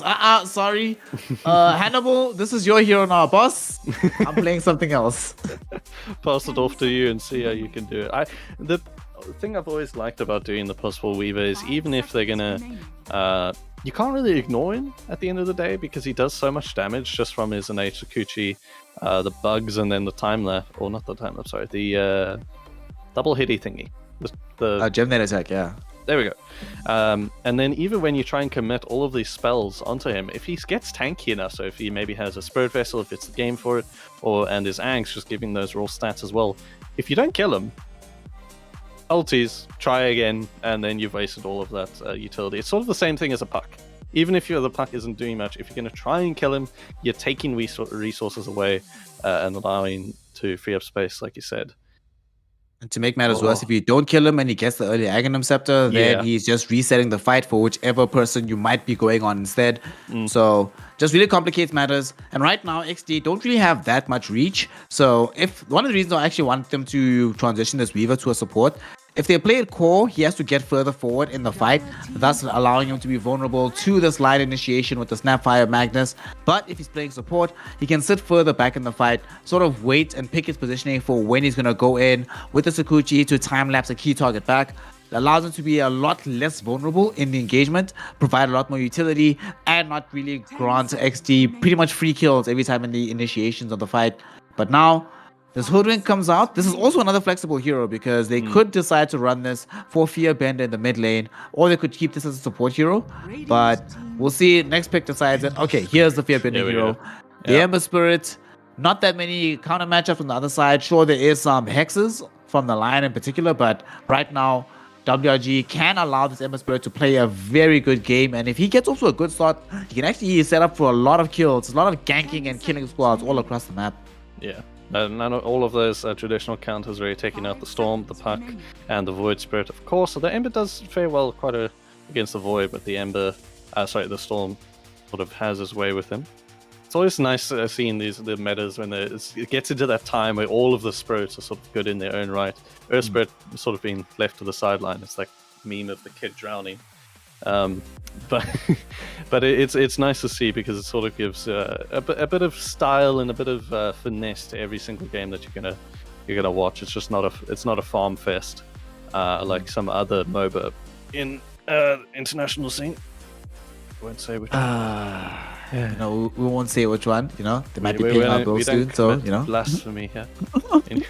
No, anyway, it's not that bad, but it's always nice seeing these Embers, and when they get that Aghanim Scepter nowadays, it's so strong, and the moves that you can pull off are quite incredible. And you actually got the pleasure of watching an Ember on your last broadcast with Duck and B-Drop. Yeah, it was pretty great.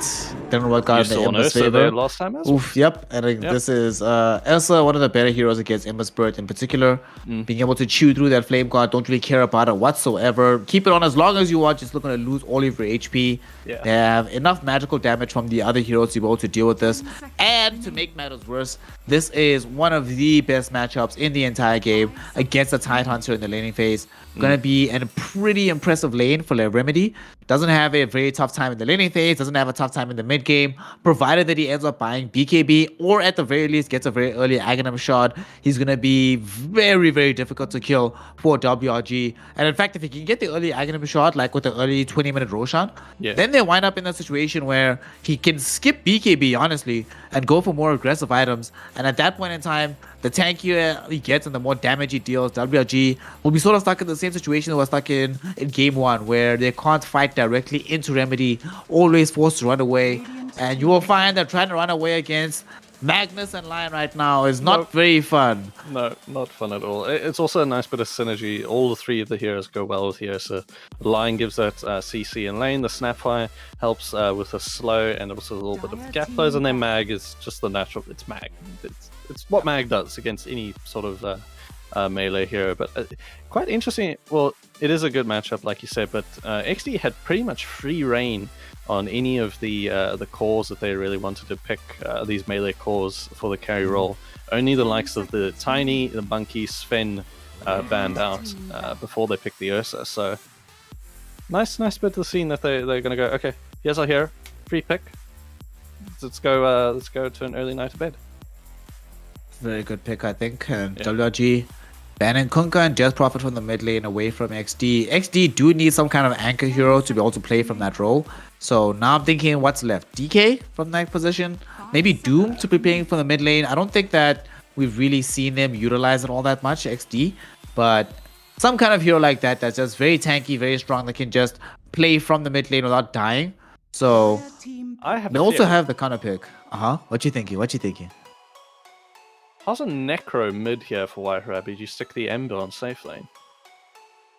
Necro mid. Not a good theory. They played it a lot. That's what I'm looking at, and it's been in RDK's hand as well. But I think he was just playing it in the mid. I'm just worried about Lion Snapfire. This is like so much burst damage, right? So if you ever get caught out at any given time, whether or not you're in the Ghost Shroud form, just get bursted instantly. And if you are in Ghost Shroud, it's even worse, right? And you never want to be playing this hero who supports can kill by themselves. I think if it wasn't Evesports, it was like a different kind of hero, maybe. Like if it was Necro mid, like Necro safe lane by himself, and then like some Death Prophet Kunkka mid for themselves, maybe that could work out. But it feels like it would be a little bit too fragile across the board, and then only Tidehunter is like a bit survivable. But they are running out of options because it doesn't really feel like there's that many heroes that can allow them to play with high tempo for RDK. You can't even play Spectre here. What do you play here? What's it gonna be? Bloodseeker. Okay. Not bad. Not the best. Okay. Not bad. Okay. I think this is sort of the same thing we ended up seeing yesterday, is when you pick this Bloodseeker, they had to eventually put him on the +3, but I was talking about it with Hellbird, and it's sort of this damned if you do, damned if you don't put a Bloodseeker on the +1 roll. Oh, I'll go BKB, then I'll be fine. But as soon as your BKB is done, you're dead. And against this lineup, they frankly don't really care. You have that RP, you have an Ursa who just will fight through anything on you, and it'll probably outdamage you even if you have the Shroud on the Bloodseeker.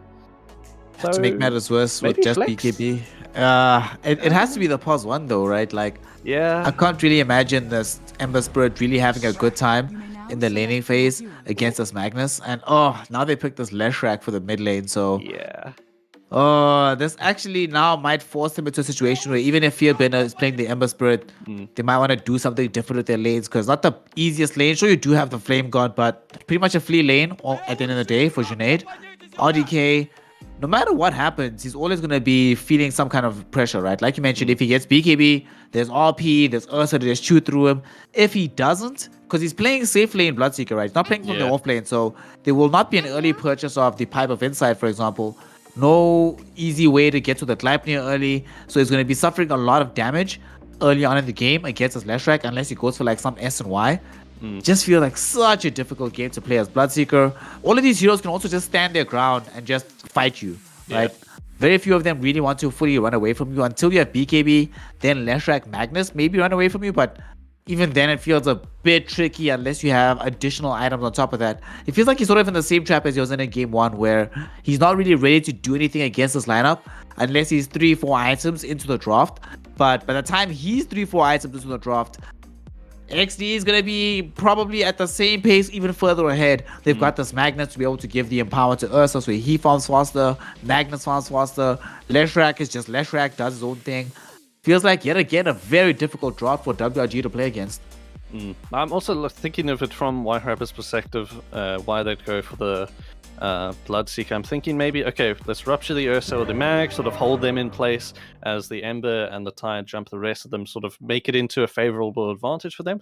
But now the Lesh pick on that last one sort of forces their hand, because it's, okay, we've got 3 targets now instead of the previous 2. Which one do we rupture? And either way, you're going to have a tough combo in your hand to deal with. You rupture the Mag, you've got the Lesh and the Ursa running after you. You know, you could do math of who the hell they rupture. It's just doesn't look good on that regard. But maybe they've got something up their sleeve. You never know. This is also one of those rough games where, generally speaking, whenever I see YNROCC, I prefer to see this hero with some kind of heal or support behind him, either an IO, a Baron, Oracle. Like, there was a time when Team Asta, who got dumpstered out of TI, feels bad, but they were playing IO YNROCC or Baron YNROCC, Oracle YNROCC, Omni YNROCC, literally every single game. Putting White Album on YNROCC, giving it some kind of hero behind him, and it worked out really well for them. But this is one of the few games where YNROCC doesn't actually need that capability behind him, but they're gonna find Fearbender. That's a scary thing to always see. For all 5 heroes pop out of the smoke, you have the stun to follow the blood right. Isn't going to be able to save him at the end of the day. So first blood goes the way of Exdee Gaming. Same wards coming out. Hard. Well, actually, White Rabbit opting for a little bit of a different observer down bot, but they still block out that small camp. And then Exdee and White Rabbit, the mid lane wards, same for both sides. On the bright side here for WRG, them getting that early kill for Exdee onto Junaid does pretty much telegraph where this ward is going to go, because whenever you get the first blood, you pretty much try to block off this camp in this way. So at the very least, WRG have that easy G ward, but can they contest this bounty rune? Let's see what they have. Not going to be going the way. Reaper on the back line. You have Remedy falling very low though. It does have the 5-1 charges, is just going to run back into it. He should be going down here as long as Hannibal isn't blocking, but the Gush to secure it in the end. Reaper still heading on to B. All the meanwhile, you do have the Bushwhack stun coming through. Has removed the instant burst, so not too much damage onto Mr. Robak. That's pretty huge, actually. Remedy dying there whilst also not having BE available down bottom to actually get the block on the wave itself. Allows us to be a very good positioning for the Tidehunter. He can play aggressive into the Ursa's face for the first 2 levels when he has the advantage. And this starts to taper off very, very quickly. By level 3, it starts to become a bit awful, but this will allow Princess Petunia to get to that point in the game without too many struggles here in this bottom lane. So a much better start that they were probably expecting, all granted to them by getting that early Remedy kill on the Ursa. Nice bit of a start there. Ooh. Remedy not being able to get onto the Beetlebug courier. The Hannibal running back. They're going to have a lot of damage coming onto Remedy now, but the stacks, 5 of them building up onto Precious, not going to be taking too much of that damage. You did see the previous series. It was a nasty Teddy during the laning stage for sure. Top lane.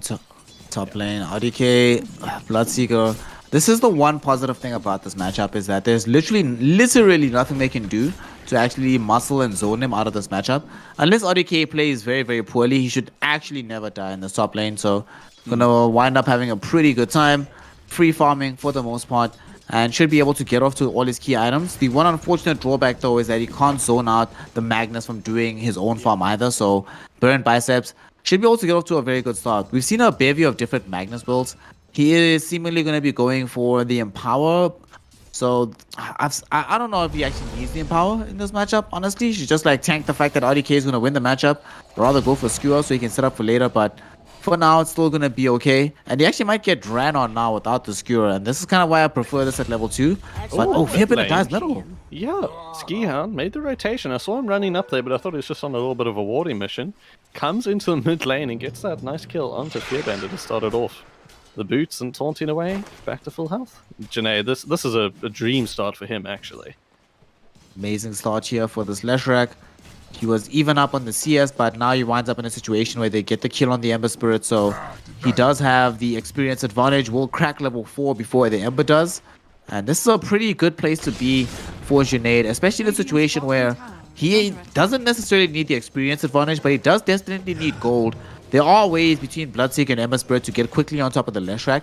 Sure, there's a lot of interruption in front of him, but he wants to have some degree of safety. So those kind of kills will really help him get there faster than the damage will be coming out from WRG. It's oh, bottom lane. I've completely missed this one. Oh my the God. watermelon falls. Feels First bad. time falling off the table, splattered all across the floor. Any watermelon jokes this game for sure. Don't right. even sweat it. All my Tidehunter players in chat, please let us know how often you've died in this lane. With Ursa against you, feels bad. Ursa snap, not a good time. Top lane though. No, oh yeah, this was getting very close. They nearly got onto RDK. The Bushwhack did sort of neutralize everything there. Baron was able to run out of blood right, so he's going to be fine in that regard as well. So though, yet okay. again, bottom. I need to start switching to bottom more. Yet again. That's rough. Tidehunter players in chat, let me know. We've all been here. We've all been here. All been tuned apart by the bear as a watermelon. It feels bad. It's a rough time to be. I mean, we're talking about this in the draft, how rough this matchup is, right? And it's like, it's... We can't even say he's playing badly. This is just how the matchup itself is. You gotta be very careful. Actually, Junaid's gotta be very careful. That Flame Guard did a lot of damage to him in the end and did absorb all of the Diabolic Edict from Junaid. He's gonna be healthy, does have the bounty for the bottle. But likewise, Junaid gets Water Rune as well. Junaid in such a good position right now. And he gets, he even gets the rage keep on the high ground with the lightning storm. That was so well played actually by this Leshrac. Dude, getting this bonus vision from the high ground with his ward, working out quite well. BE gets brought down bottom. Hannibal might die. Yeah, definitely gonna go down there. The Fury stack's doing a lot of the work there. No more Shikuchi as it only is at level 1. And Mr. Watermelon, you're gonna have to be very careful. Top lane, meanwhile, ODK gets the kill, but Watermelon is gonna die. Nice, He's man. not gonna die. Good job. Yeah, there's no more Earthshock. BE is not nearby to be able to give him the fire snap cookie, so no bonus mobility for the Ursa. That's one of the reasons they've been able to kill him though, is that whenever they proc off the Earthshock slow with the Kraken shell, then they end up utilizing the stun. But this actually is a dangerous place to be for Tidehunter. Yeah, they're going to be able to get V here. As long Remedy stops him before he can. You have that one hit, the jump across is going to hand the kill to Hannibal. Remedy, nasty Teddy. 1, 2, 3, goes invis. They did have vision of him there, but not able to get the last kill. And meanwhile, RDK has been a speedy boy. Remedy, nasty man, nasty. Hannibal got greedy. Hannibal saw that Remedy was for ticking low because he had to earn a shadow, so ticking him down. Yeah. And he felt like, oh, I might be able to get this kill. And to make matters worse here, look middle, Skep yet again makes another rotation. Comes middle, gets another kill on the Ember Spirit. Can we just give this guy a medal? It's like a little MVP medal we can give up per game. Oh, for this series, without a doubt. Without a doubt. Reaper, be careful there, buddy. You know, do not have the Hex Trader available. It's only level 1. Bushwhack to follow the silence though, it means no more stun is going to be coming out for you. Does get the Hex off between the time, but the movement speed from RDK not going to be able to stop anything. Ooh, Baren getting body blocked, does still have the skew, but of course doesn't want to pull him with. Junaid shows up to the party as he always has this series. Remedy, meanwhile, gets the bottom, but the skewer back into Junaid, doesn't get the stun. Miss. That has the Diabolic Edict. Oh, Here comes here, Bender. Come on.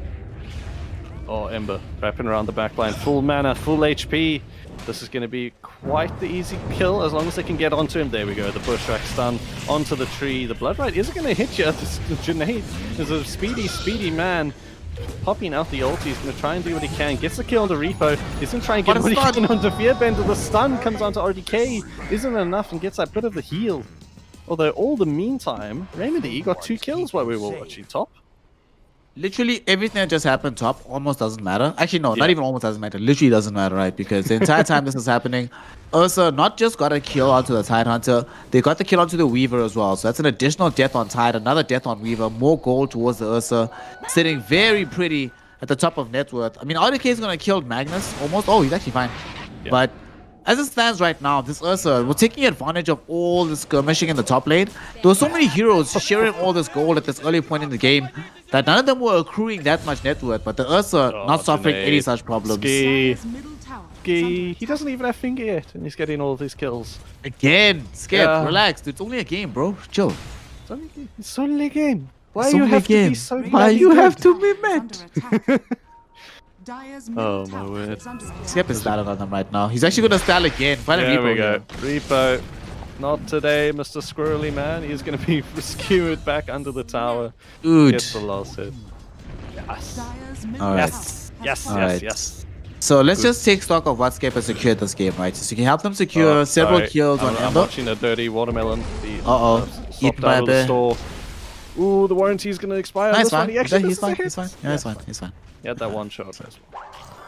I mean, that's the summary of the lane at the moment. Why is he in the lane though? Yeah. Like Princess Petunia, they Ooh, go to the RDK. jungle, boss. 3 of them up in the top lane. Oh, the RP misses! Yeah. It's fine. Well, small mercies, right? Yeah. Small mercies. He at least got something out of the situation. There's no Magnus RP. I mean, this actually is not a bad time to set up for a fight in the top lane. Tidehunter is doing the right thing by coming top. I mean, doing the right thing a little bit too late, but now they actually might be able to do something from this position because they don't have to worry about the counter initiation from RP. Skip, gonna have to be quite careful here. He's on the backside, but this is gonna be securely a kill. He has a finger if he needs it, but he's gonna save it for now.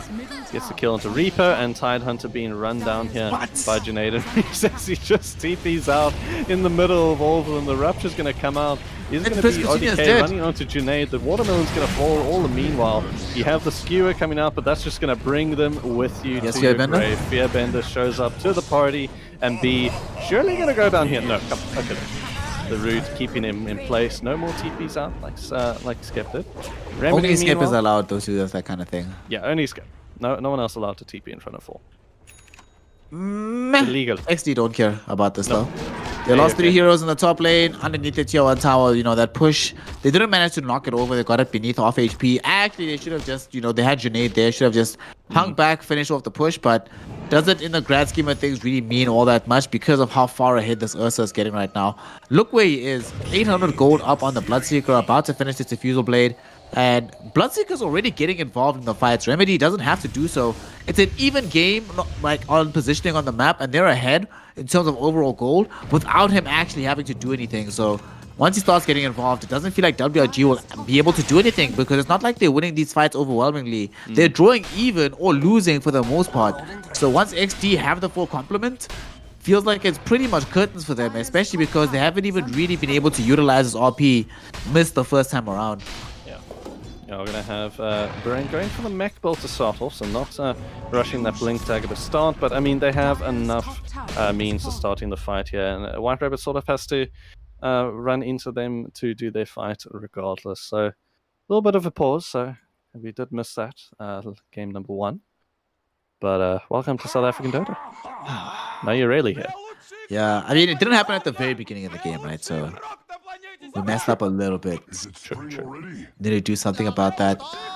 Right now, though, oof, this is not a place I'd like to be as WRG. Look how far away they are still going to be from the BKB for Bloodseeker. Gonna get the Maelstrom just now, but we'll definitely need BKB to deal with this Lion, deal with this Magnus, deal with this Leshrac. Lion, right now, 600 gold. Maybe 6-7 minutes away from having a Blink Dagger. Magnus is going to be there even faster.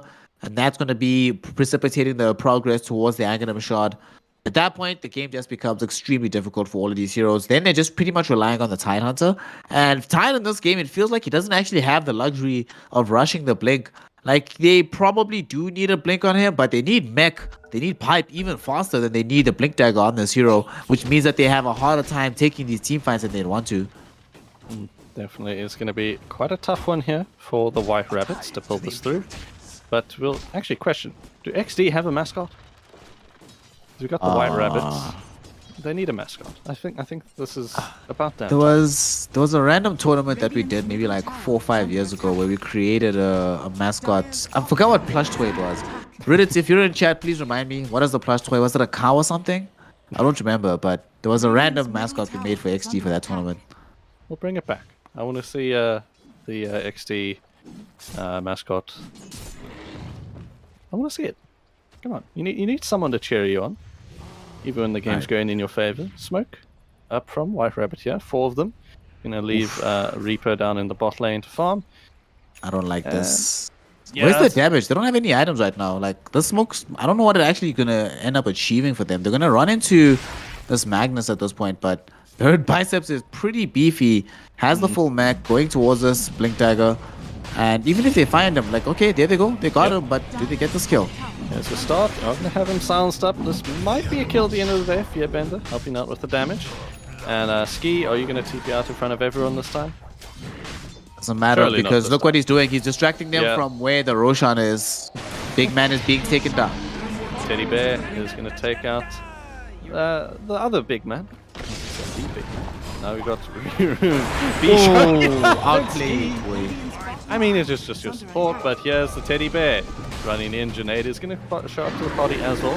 TP's in before the Blood Rite can nearly kill off the creep. Watermelon surely going to fall the slow from the lightning. One more hit will do the job. Not one more hit, actually. Fearbender able to root him down and keep him in place. Yeah. Don't even I'll commit take, the Morty's kisses. All right. Not sure they needed to do that much. Yeah, right. but again, do they care? Yeah. Not really. Yeah. I mean, the thing is, they lost the Magnus, right? Having to proc his mechanism, but at the same time, you didn't have to utilize the RP, so they still have that available. They are chill, very chilled. Lion didn't die, so his progress towards Blink Dagger is completely unimpeded. Tier 2 tower still going to get taken down. They still got their Roshan. Everything going according to plan here for the side of Exdee, and they have pretty much no worries. But the big Ravage Ravage coming through. They actually burst Janaid so quickly here with the help of Fearbender. Barand, you're going to be dropping very low. Pops and make to stay alive. You're not going to be able to pop the RP though. Remedy's going to have to do all the work and has the damage to supply. Remedy running after the Watermelon now. Fearbender stunned up, the likes of Hannibal. The defusal is going to slow on the backline as he tries to kill up the fruit kill. Meanwhile, Ski sort of just dealing with Fearbender and Hannibal. Fearbender no mana left, but Remedy just a bit too far to pick anything up on that side. Oof, man, Remedy. That fight, sure, they did get some crucial kills though. They brought on the Magnus, they brought on the Leshrac, but Remedy was completely untouched. WRG did do the right thing though. In situations like this, when this Ursa is this far ahead, he has an Aegis, the last thing you actually want to do is focus on him. Yeah. You want to be able to dismantle the rest of the team, and they did that magnificently, taking out the cores. If not for the fact that Skep is playing out of his mind today, they would have actually demolished that fight and potentially killed the Ursa as well. But unfortunately, this Lion is really on point for the day. Oh, and Ski. he's Not going to hit the stun on him. Remedy running forward now. He's going to find Repo in the trees, but that's an elusive squirrel, as you are going to have a lot of damage coming through. The gush, the little bit of the jukes, but Teddy beats a squirrel, don't you know? Why are they here? They don't have Ravage anymore. Get out! Get out! Nothing. This is going to be very close. Remedy, just being a nasty man, knows he has this Aegis in his back pocket, could do whatever he wants. The slow, though, is really the only thing that's stopping him from running through everyone. The RP is going to hit onto two. Fearbender and Precious, you're going to be in a lot of trouble here. Janae joins the party, gets a stun onto Fearbender, is surely going to go down. So does the likes of Baren, but yeah, but Remedy running back into the party, still has that Aegis in his pocket. Fearbender buys back now. He's going to get stunned. He's going to get controlled. He's going to go down. That's a dieback. Oh my god. It's a dieback on Fearbender. Honestly, if not for the fact that they were so far behind, RDK almost outplayed them super hard in that fight. Okay, Repo's just dead. Repo. But no. Oh, it's fine. No, it's fine. He's fine. He's fine. RDK almost had them, right? He managed to lead them on a wild goose chase, enabling the Ravage or the RP, sorry, to come out onto the Tidehunter with the Ember Spirit, but not having the follow-up damage onto that side of the fight. Then he TPs back onto the fight, finding the Leshrac as he comes in for the additional kills, and is able to eliminate him and the Magnus. It seems so good at that point in the engagement, but unfortunately the Bloodseeker just too far behind. Although they might find Skep here. Yeah, I've tried to see if he can somehow get his way out of this one. Nah, this time he's going to be able to. Remedy shows up, rolls forward, can't get anything. Rand, no blink yet, so no blink skewer combo to be coming out just yet. But in a couple hundred gold, that will be available. I think RDK, what's he need to do here to get back into this game? Go back to the draft and pick Spectre. Oh no, as we see Remedy again making this Watermelon. He's in the mood for a nice summer snack today, even though we're in spring. Part of the problem. Ooh, oh, wait, actually, might Hannibal, get this. that's Man. a lot of damage coming through. You have the bug still on him. The Sakuchi is going to probably be kill. enough damage. Well, not the Sakuchi though. Remedy still has 8 left, 40 seconds left. This is going to be him dropping low for sure. please. Okay, there we go. Can they kill him twice, though? He's back in the fight. Has that blink. Gets a blink hex. The Ravage is going to be followed. Actually hits onto all 4 of them. Fearbender doing a lot of damage with that slider first, but here comes Junaid. Here comes Remedy. Here comes the Mortimer's Kisses. RDK is just going to be able to speedily dodge them. But will he be able to get out of the way of Junaid? Well, he will. Yet again, we see a scenario where WRG are actually outskilling the side of Exdee, but are just too far behind in terms of the lead and the gold. So are unable to pack the same amount of punch that Exdee can at this point in the game. And to make matters worse, this is a draft that's supposed to be peaking within the next 5 to 7 minutes. This is not a late game draft. By 30 minutes, they've already gone over the hill, they've crested, and it becomes a lot more difficult for them to keep playing this match out. So at this point in time, the fact that WRG keep coming up second best in their fights is really bad news. How did that happen? My gosh, Blink Hex, stun, and Remedy said hi. Bye-bye also to the Precious Petunia Tidehunter. Junaid with B finds him. This is going to be... Oh, please don't get this stun here. Oh, the ulti is going to be doing so much damage. No BKB yet. He's going to blood ride, but he's going to go down. Reaper might be able to get the kill. Is going to maybe be enough with the bug and that Spirit Vessel. It actually is. Good job there from Hannibal. B looking to be in trouble, but here comes Teddy! Doesn't really matter if you can get these Leshrac kills when everybody on your team just gets dismantled so quickly, and it just feels like Exdee at this point in time pretty much doing whatever they want on the map. And this keeps being the situation, right, where it feels like WRG are capable of all these individual legitimate outskills, legitimate outplays, legitimate awesome things to do on the map, but as a team unit, as a cohesive entity, just can't actually do anything progressive. Think about it. We spent like 5 minutes fighting, but we haven't actually gone back onto the Radiant side of the river. All of this time has been spent on the Dire side, all the farmers going in that direction. And to make matters worse, Ursa, although already a hero that is way better in the late game than he used to be, also now has the added impact of the Magnus to help him out getting there.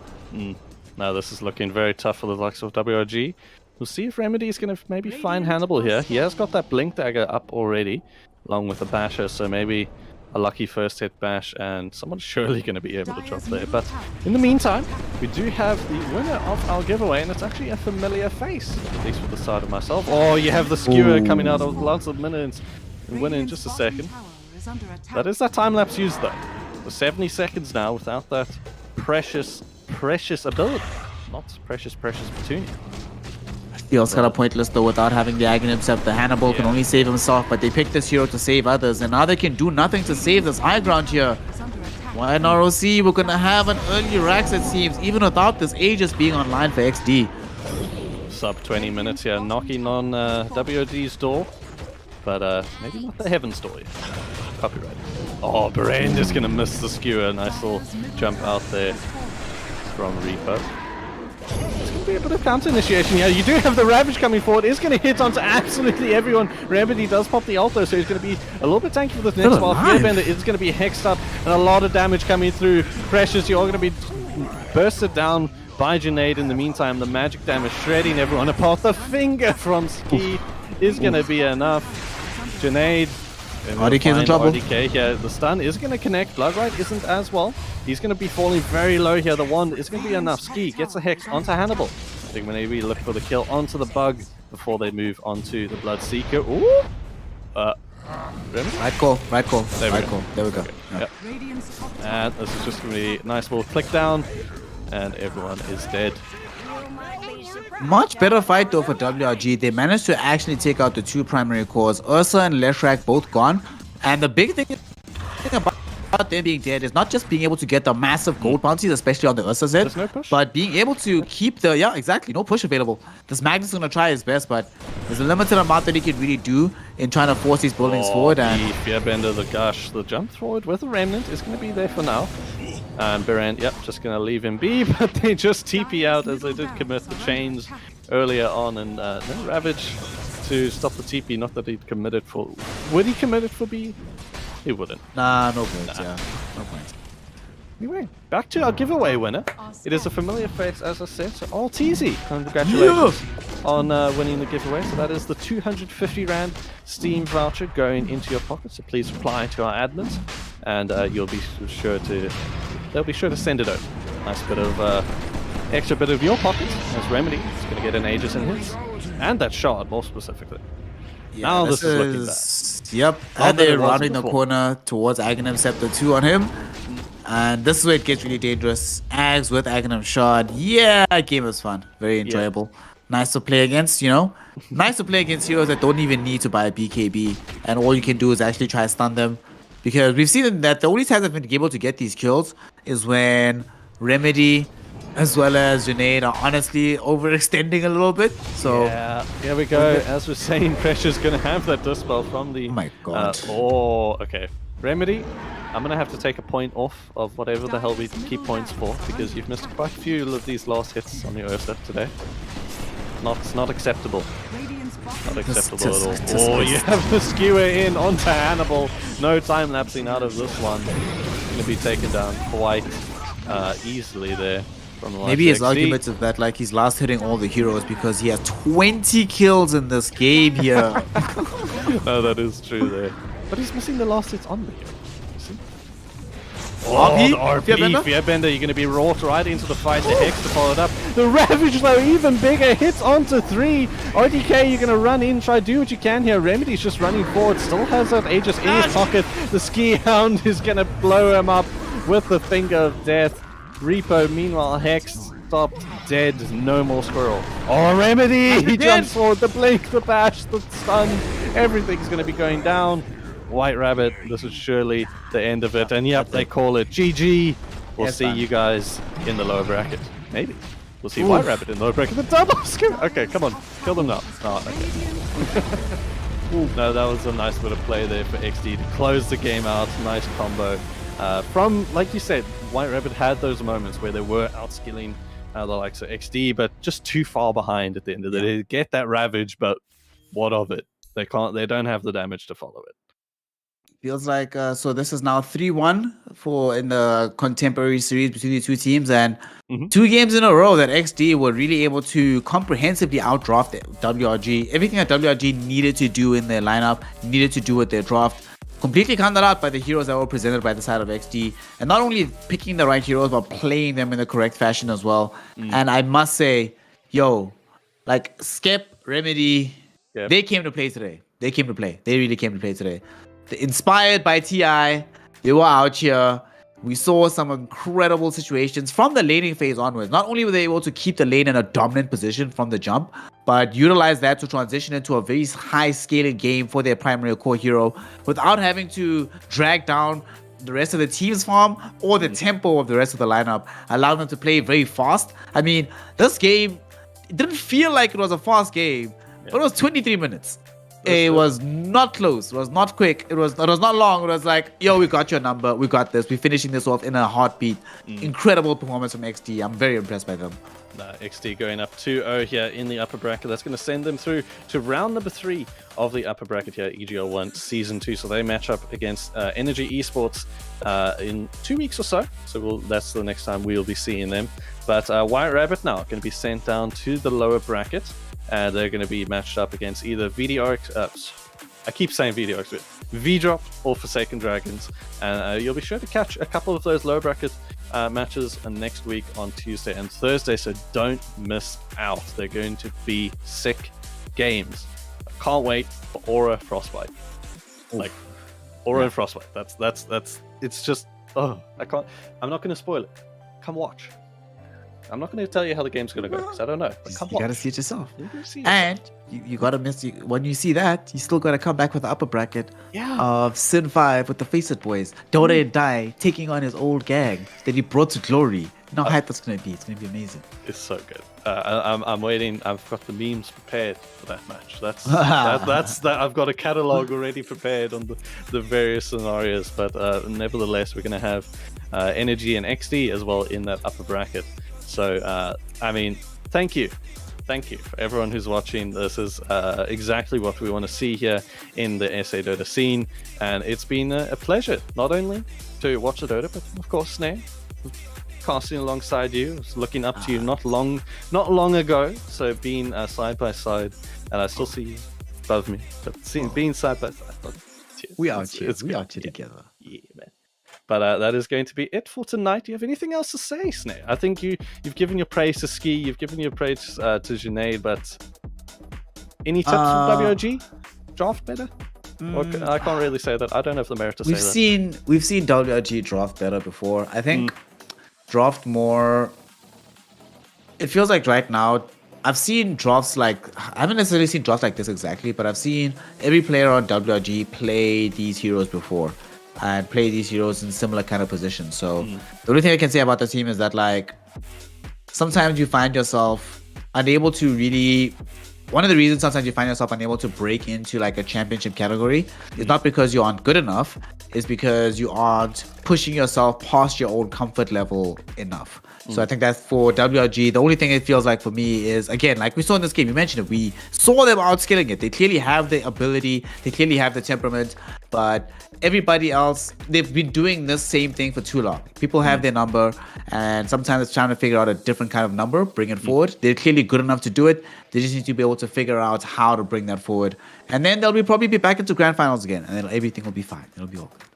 Been a while since they were in a grand finals last time. Was Been March. a minute. Been a minute, but they fell short there. But hopefully they won't fall short in the lower bracket this time around. But that is going to be it for tonight. Thank you everyone for joining. Thank you, Snare, again. And yeah, we hope to see all of you guys again next week, Tuesdays and Thursdays. Don't miss out on some more EGL 1 Season 2.